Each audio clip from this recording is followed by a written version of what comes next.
भारतीय संविधान का अनुच्छेद 329 आर्टिकल 329 मुख्य रूप से अनुसूचित क्षेत्रों के प्रशासन और अनुसूचित जनजातियों के कल्याण पर केंद्र सरकार के नियंत्रण नाजन से संबंधित है। इसे आसान हिंदी में ऐसे समझ सकते हैं, यह अनुच्छेद दो मुख्य बातें कहता है। ये आयोग का गठन, कमीशन बनाना। राष्ट्रपति किसी भी समय एक आयोग कमीशन बना सकते हैं।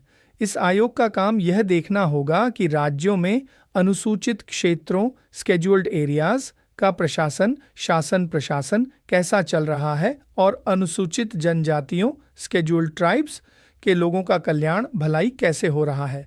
संविधान लागू होने के 10 साल बाद तो ऐसा आयोग बनाना अनिवार्य होगा। राष्ट्रपति अपने आदेश में यह भी बता सकते हैं कि इस आयोग में कौन कौन लोग होंगे, उनकी शक्तियां क्या होंगी और वे कैसे काम करेंगे।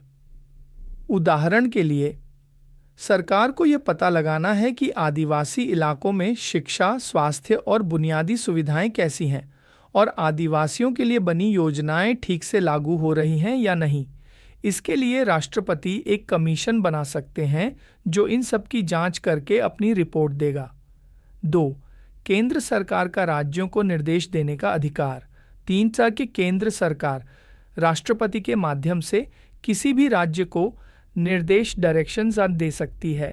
ये निर्देश उन योजनाओं को बनाने और लागू करने के बारे में होंगे जो उस राज्य की अनुसूचित जनजातियों के कल्याण के लिए बहुत ज़रूरी हैं। उदाहरण के लिए, अगर केंद्र सरकार को लगता है कि किसी राज्य में अनुसूचित जनजातियों के बच्चों की शिक्षा के लिए कोई विशेष योजना बनाने की ज़रूरत है, तो वह उस राज्य सरकार को ऐसी योजना बनाने और लागू करने का निर्देश दे सकती है।